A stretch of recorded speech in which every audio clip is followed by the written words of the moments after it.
Okay. Whew, more live videos than I ever thought I would be doing. Good evening, everybody.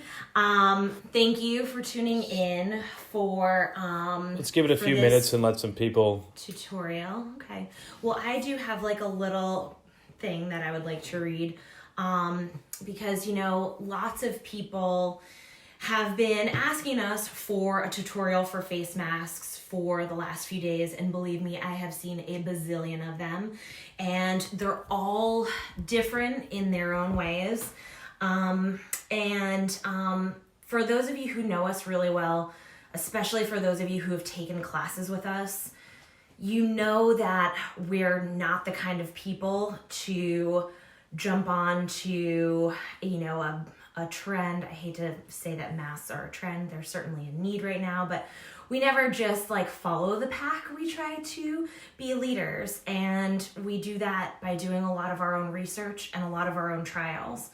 So I can tell you today that Kathy and I started right from this morning when we woke up. We started researching patterns, and we started researching information about what kind of fabrics are good to make your masks out of. For those of you who don't know me, I have a background in textile development, and so I'm a huge textile nerd. And we want to make sure that the things that we're making are good and protective as possible, because you know, our medical workers are running out of, you know, their N95 masks and things like that. So the best way that anybody can protect themselves, you know, especially at home, is to make a mask.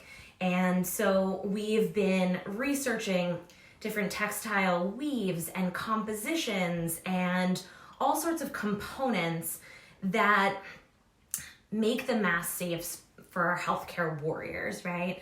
And, you know, they're out on our front lines, and we've got to do our best to help them so they can assist our sick. And just like a side note, if you're watching this and you've got like a stockpile of N95 masks, please consider donating them, because there's definitely a healthcare worker out there who needs it. I will be posting some of our research that we've done today in a link on this post or another one. I'm also going to be posting a link to the original pattern that I used, because the pattern that I used, the tutorial, is really great. I have to give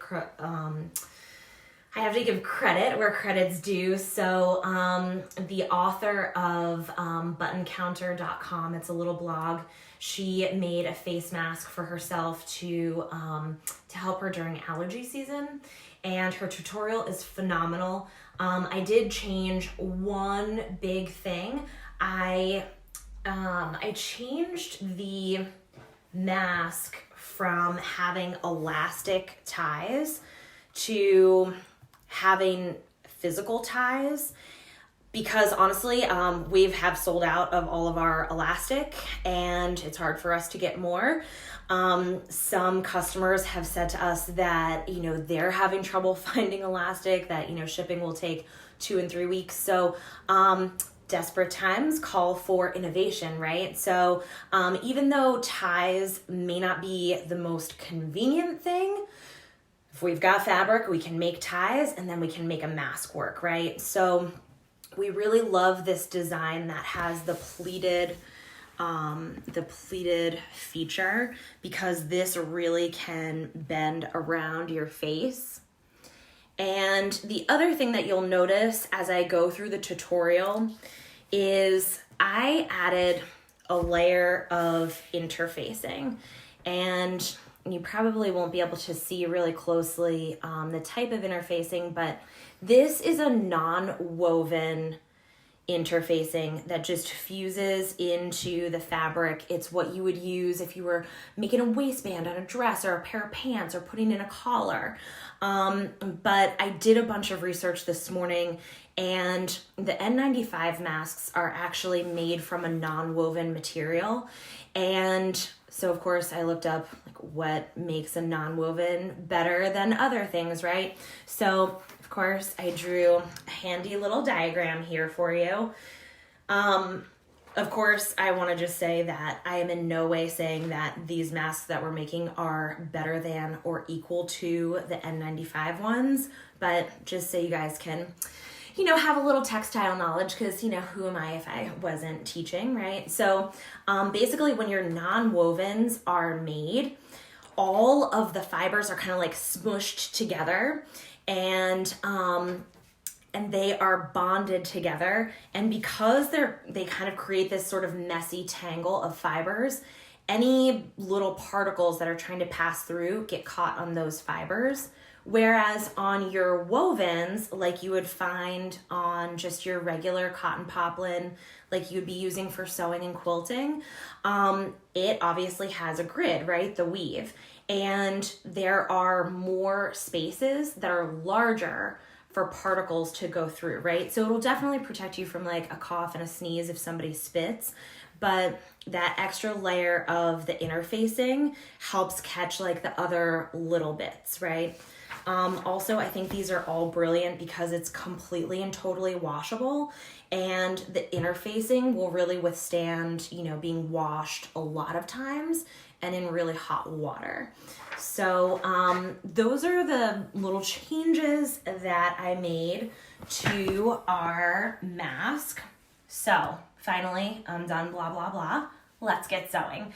So again, I will post the link to the pattern that I used. So I will just walk you guys through all of the things that you'll need and how to put everything together, any of the changes that I've made.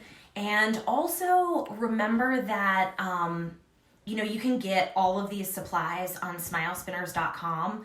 And right now, we would ask you to consider supporting your small and local businesses instead of like going over to a big box store or Amazon or something like that. They will make it through this. We want to also make it through. So your support really helps us. I just added a feature onto our website that will allow you to choose curbside pickup and pick up outside of the shop as options for your shipping at checkout. So know that all of those things are available on our website at smilespinners.com. All right, seriously, we're sewing now. So first what you want to do is you want to start off with a piece of fabric that is 8 inches long by 14 inches. Actually, I guess it's 8 inches wide by 14 inches long. However you cut it, 8 by 14 is what we're going for, okay? And I would suggest use the best quality cotton that you have in your stash, because again, if we think about my cute little diagram about the weave, the higher your thread count, so if you've got batiks in your stash, oh my God, those would be perfect because they're so tightly woven, right? So consider those as your fabric choices. The next part of this is that you are going to want to cut an interfacing if you have it on hand, and put a layer of that in there. And we want it to cover half of the mask. So if I'm still good at doing math at 9 o'clock at night, it would be 8 inches by 7 inches will be half of the mask, right?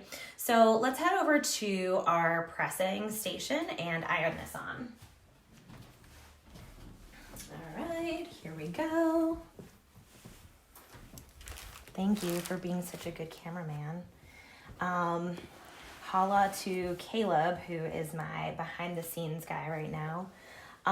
So when you're working with interfacing, just a little bit about interfacing, you'll notice that it has glue dots on the back that are heat activated. Sometimes you can see them, but you definitely, if you can't see them, you can definitely feel them. So one side of the interfacing will be smooth, and that's the side that should be facing up towards you. And the rough side should go down against the wrong side of your fabric, okay? As you're pressing this, you want to make sure that you use like a medium to high sort of heat. And again, depending on the interfacing, it may take a minute to bond to your fabric, but trust me, it will do it, right? So once we get everything ironed on here, what we'll do is we'll flip our fabric over and we're gonna match our raw edges. So those two 8-inch edges, we're gonna match those together and pop a few pins in there, and we're gonna go sew them. And as we're stitching, we'll stitch at 1/4 of an inch seam allowance. All right, so let me go over here. All right, so I have my machine set up to my 1/4 inch seam allowance, and I'm just gonna start sewing here. I am gonna put in a few pins to keep things in place, because you know we wouldn't be ourselves if we weren't pinning. So here we go.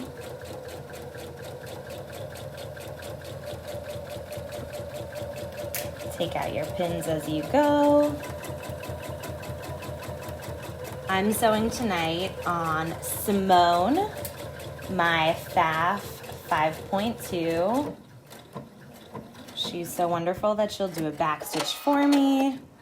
Clip the thread, love it, right? So now what we're gonna do is we're gonna turn this baby right side out, okay? I'm just like a little tube. Turn it inside out.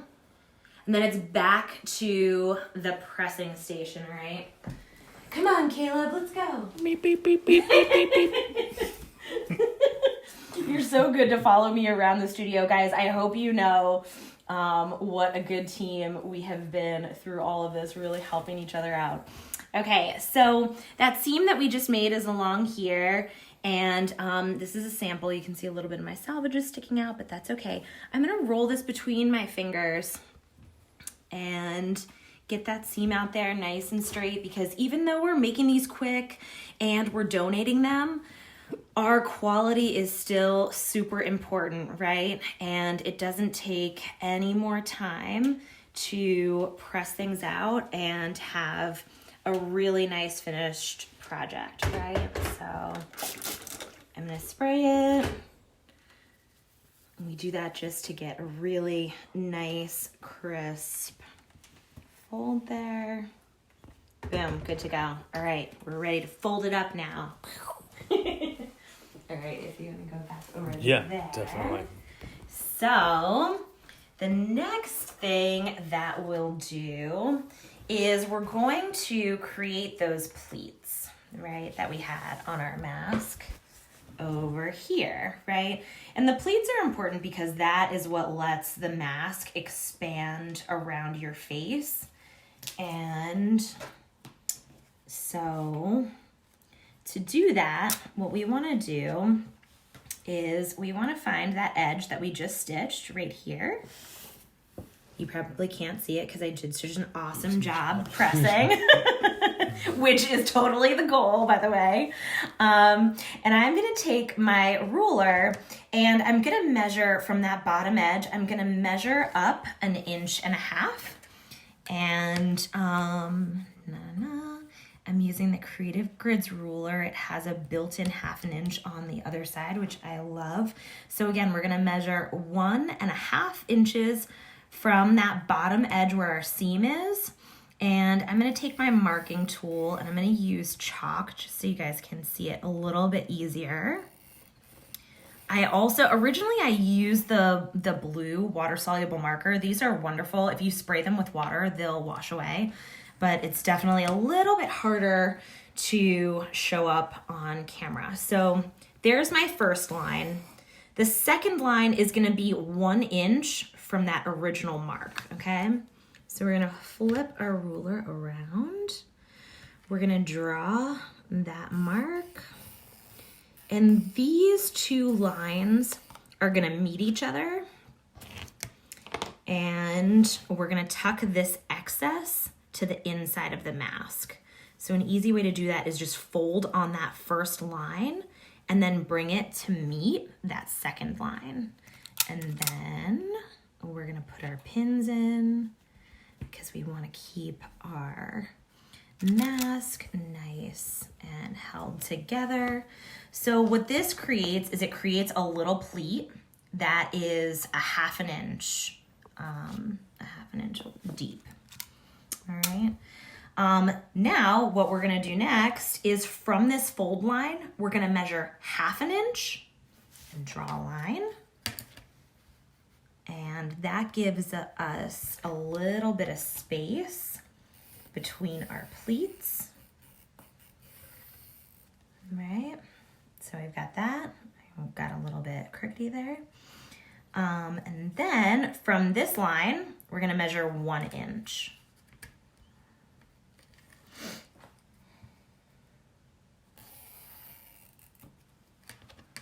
And then we're gonna do that fold again, right? So we're gonna fold on that line and we're gonna bring it up to meet the second one. You may be noticing this sample is a little bit short. I cut it 12 inches, so that 14 inches is really important. I was just really using scraps from my stash today, trying to be resourceful for you guys here. So, but anyway, with the 14 by 8 dimensions, you'll definitely get enough to have those 3 pleats across there. And you'll just expand that. Yeah, just expand it so everybody sure. can. Yeah.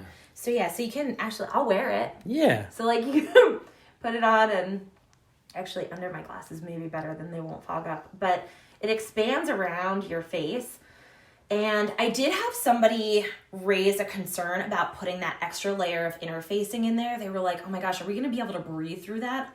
Obviously, breathing is really important because you don't want to be so safe that you can't take a breath. But yeah, it is still fine to breathe through the interfacing, right? So once we get all of our pleats, what we'll do is head back over to our sewing machine. And I will be honest, guys, I did mine on the serger. So I'm going to show you on the sewing machine how you can put these together, because I know that not everybody will have access to a serger at home. But if you do have access to a serger, pop that bad boy up and just serge along that edge. It'll make it really, really nice, and you can actually use that on your ties too, okay? So let's go to the sewing machine. Yeah, let's go to the sewing machine. I'll just show you guys what you're gonna do next on my little sample. To the sewing machine. It kind of sounds like to the Batmobile. Right? So say we have this here.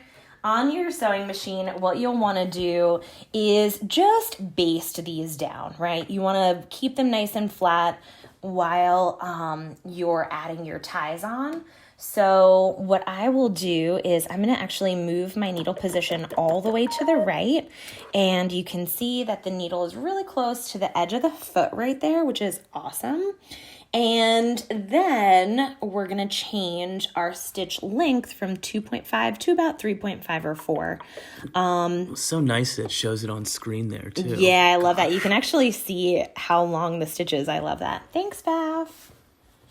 So, here we go. Thanks, Simone, for back stitching for me. She's always got my back. All right, we'll take our pins out as we go. Keep on going, and boom. All right, and so obviously you'll do that for both sides, and then, you'll have your mask all together, And now we're ready to assemble our ties. Okay, so let's go back over here and talk about the ties. I'm not gonna lie, I thought this was gonna look really goofy with like 2 different colors, but I really kind of like how it looks. Again, using up my scraps, guys. So I actually took a bunch of, pieces of fabric and actually stitched them together. So kind of like my scrunchie tutorial the other day, like get creative, use stuff at home. Actually, one of the research papers that was actually published by this aeronautical engineer, he did research that showed if you don't have a stash of fabric and you're trying to go around your house to find like household items that you can use, his research is there, so look at it for yourself. It's really good stuff. But he actually found that pillowcases and old sheets, because like if you think about it, like we buy sheets for their high thread count, right? So like get out your old but really bougie sheets and chop that stuff up and make some masks for your healthcare heroes, right? So, okay. Back to the ties. All right, so I made my ties. You can see I seamed that there, so I was just making it long. What's nice about the ties is actually if you're making these, it will fit men, women, children, senior, everybody, really. So, the tie actually has an adjustability property to it that's really nice. So I opted to make my straps pretty long. So you want to cut your straps or stitch together a strap that is about 33, 34 inches, 36 inches. I'm anywhere in there. I felt like 30 was too short because you can't like get back there and like tie it in a bow, right? So, so around like 33, 34 inches. And then I cut this, I think 2 1/4 wide. Let's just double check. And this is, oh no, it was 1 3/4 wide. But let's check my notes here. Oh, I did change that. Yeah, that's why these are scraps. So cut your straps. And this is like different from what the pattern tutorial will tell you. Cut your ties to be 2 1/4. You want them to be a little bit wider so that you can have a finished edge and still have enough fabric that you can fold under the raw edge and enclose it there. So how much, what was the length again? Sorry. No, 2 1/4, so right? 2 1/4 Okay. by 33-ish. Awesome. All right. Thank you for bearing with me while I sorted all that out. So what you want to do then is with your ties, you'll want to fold it in half and press it, but I'm not at my pressing station, so I won't show you that part. But you guys know I love a good pressed tie, so get over there to your ironing board. And, if your iron is in another part of the house, all the better, because if you're cooped up inside all day, you can get in those steps, right? So I know we have somebody who says like she sews in the basement and her ironing board is upstairs. But anyway, what you're going to do is you're going to take this tie and you're going to, I've already attached mine here, but you're going to take that folded edge and that will be facing towards the mask. And you'll have your raw edge matching up with the raw edge of your mask. So I can actually show it on this one here. Perfect. Right? It would look like this. So then what you'll do, and consider that if your tie is really long, you'll want to divide it in half so that you have, long ties coming out on each end, right? Don't do one of these and put like the edge of your fabric here, I would definitely take this, fold it in half, and, you know, put that the middle of my tie on the middle of my mask. Pop some pins in there, and then we're gonna go and sew. Come on. Come on, come on. Come on, come on. All right, so I already sewed this, but we're gonna pretend. I'm gonna put all of my settings back to my normal settings. So we're gonna put this back to 2.5, and I'm gonna move my needle position back to my 1/4 inch. And I'm gonna use the edge of my foot. And usually I get my little seam guide in here too. And Dr. Scholl's, Molfo. I know, right? We'll plug Dr. Scholl's, right? We love to use that as a little guide, especially for those of you who have kiddos at home who want to be doing this project. Bless their hearts for wanting to be so philanthropic and charitable and involved in their communities. If it's hard for them to hold an accurate seam allowance, put a piece of, like Caleb said, we use mole foam right here. Tape is still a marker, but because this foam, and here I'll show you, is nice and thick, it creates a little barrier for anyone to sew up against. So you can really kind of like let your mind drift off and think about being at the beach or not cooped up in your house and still actually sew a nice straight and accurate line, right? So we're gonna sew down here. And again, you'll notice that I started from the middle of my mask. That's because I'm doing the demo. I already started it for you, right? So what you'll end up doing is actually stitching 1/4 inch down the entire length of the tie, all right? So again, I already did that, so I'm gonna stop here. And we'll move on to the next part. Thanks for cutting my thread, Simone. All right. And what we'll do at this part is we'll head over to our ironing board because now we have to press these ties in place. Oh my gosh, I feel like my studio is like a disaster zone. Looks like you sew all the time. That's right. Yeah. It looks like I've been going like this through my stash, right? Trying to find pieces big enough. Look at the personality here for a second, everybody. Just saying. Awesome. I'm very lucky to have this kind of a space. So anyway, once you've stitched down this whole thing, right?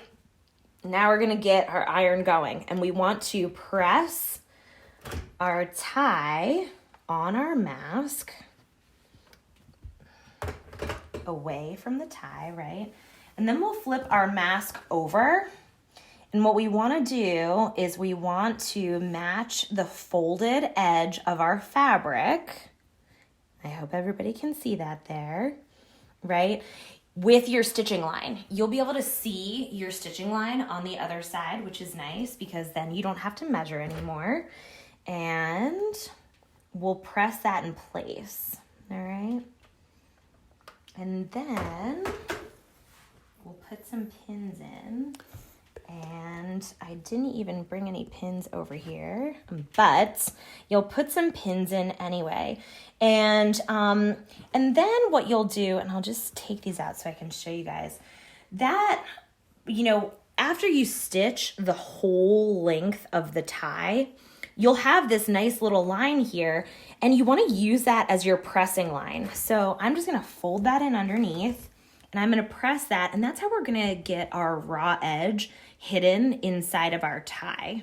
So we're going to press that the whole way down, and then I'm going to match our fold. See how that happens there? And you match the fold together, right? See how that is? Boom, no raw edges. So I must say, I think it's kind of brilliant. Then again, I'm a little biased. Yeah, the ties are great. Because there really isn't a lot of elastic out there. I know. We sold all of our 1/4-inch elastic. 130 yards. Yeah. To the Messiah community, right? On Wednesday? Yeah. Yeah. So I'm glad that, people are looking out for the elderly and for their kids. And honestly, I haven't hugged my mom since, I don't know, Saturday, Friday. Oh, Kathy. I know, it's sad. I had to she's like, Jessica, stay 10 feet away from me. We use different doors to go in and out of places. We're like waving at each other. So I miss you, Mom. But this is what we have to do, right? To keep each other safe. So I'm glad we're able to do this. A few other things too. If you're looking for other things to make, remember that our Bagalicious tote bag, shopping tote, is in our web shop. And reusable bags, especially ones that you've made, are really important for your grocery shopping, because like those other, reusable bags, usually you can't throw those in the washer, but hold on, I have a sample right here. Ooh, nice. Right? Like, this is our Bagalicious shopping bag, and it has 2 layers of fabric in there. And you can, if you're going grocery shopping, get your mask, get your reusable bag, get your gloves, suit up, and then come home, take everything off, throw it all in the washer, right? So that you don't even drag anything into the house. So that is advice that comes from our matriarch, Kathy. So thank you for all of those things. All right, so I'm gonna stop talking now and start sewing. So this is the last and final stitch. So let's head back over here. And I'm gonna show you a little tip for stitching really close to the edge of your ties here. And this requires us to change our foot. If you are sewing on a faff, they have a really uniquely designed zipper foot that I love to use for top stitching close to the edge, because, am I holding that right? Yeah, that's perfect. Okay. So you can see that you can actually use the edge of the foot and match it up with the edge of your tie. And what I'll do, I'll show you. I'll change it here. We are going to, I love that the faff has a little bit of extra clearance, so I can actually get the zipper foot on, right? But boom, there it is. Gotta love that IDT there, too. I that know. Little black lever, everybody. Yes. It's life-changing. This will actually help me a bunch, because as I go through all of my thick layers, so now, I don't know if you can actually see, but like I'm really close to the edge there, right? And so where my needle is now, I'm like off the edge of the fabric there. So I'm gonna back up my needle a little bit. The setting for this one is 1.5. So you can kind of see that I'm like right on the edge of that fold, okay? Then I'm gonna move my trusty little mole foam. He's losing his grip, so gotta like really push him down there. But then we're just gonna go to town. And again, having this little guide here ends up being really helpful, because you can sew pretty quickly. Although I'm not going to, you can sew pretty quickly and still have a really great results for your ties. So taking out our pins, just because I really feel like the urgency to make all of these masks, I want to make them and send them everywhere.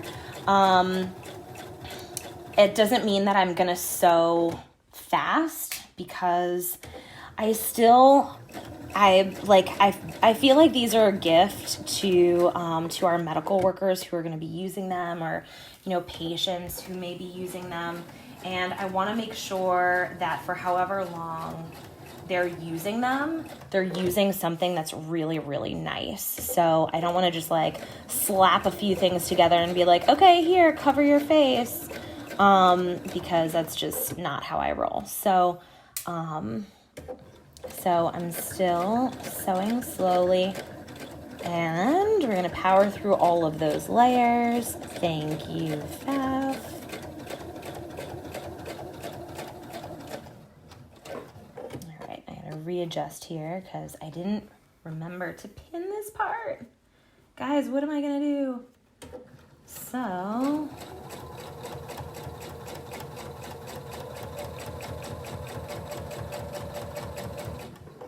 this is the part on live videos where you're like, okay, hurry it up, right? But where is everybody checking in from? Are you guys sewing? No, they're all watching you. Good. But they will be. Amazing. So, just so you know too, Caleb, who is my lovely cameraman, he was actually out, not doing too much running around today, but we are offering to do service on your sewing machines. Our turnaround time is a little bit longer, I should say, than normal, because we are, taking every precaution to like wipe down the machines and let them set and stuff like that. But, if something happens to your machine and you're really committed to a project like this, or really any project, we can help you get up and sewing again. We're doing pickups and delivery, and a little bit longer to us is still shorter than anybody else around. So it is true. Yeah. Yeah, I think we're doing a 30-mile radius, and you can definitely send us an email on our website to set up a time. The other thing that we're doing is if you have any questions, please feel free to reach out to us. Like, we're still here. I know you can't come in and hang out with us, but like, you can still send us an email. Like, we're just as entertaining through our emails as we are in person or in these videos. And so still stay in touch. All right. So are we ready? We did it. We did it. So we did it. Here's our mask. And we'll put this on like this. Actually, I need to go take my glasses off. But we'll get this on here and get it tied. I'm glad I made these ties a lot longer because they're very helpful. And boom. Perfect. Oh, wow. I feel really protected, actually. Yeah, it looks good. I'm going to get all the Awesome. angles. Perfect. What do you guys think? Looks great. Guys, I don't want this to become a fashion trend, but We got to help everybody out that's right true. now. It's really secure. And I know somebody said to me, they're like, ugh, we hate the ties in the back. They're not that terrible. I would say make yourself a cute scrunchie and make a look out of it, just while we're being safe. You may as well be cute, right? And all the healthcare providers will be so grateful for everyone. Yeah, they really will. Like, apparently people are, I guess this is coming from the CDC. I don't want to, spread any false information, but, people are being told to use anything. Like a bandana, a scarf. Come on, that's not going to cut it. You definitely want to use your better fabrics, and that extra layer of interfacing in there is really helpful in the wash. And If you can't find elastic, use these cute little ties.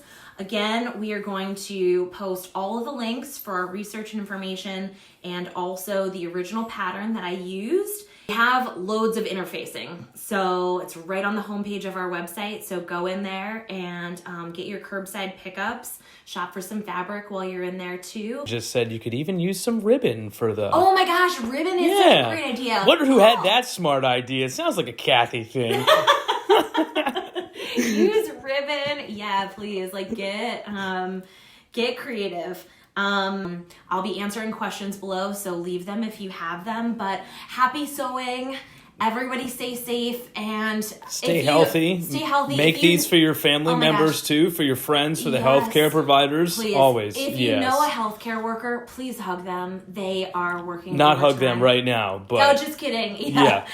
Hug them in a couple weeks, everybody. But thank them. Find some way to express your gratitude, and we'll see you later. Bye, guys.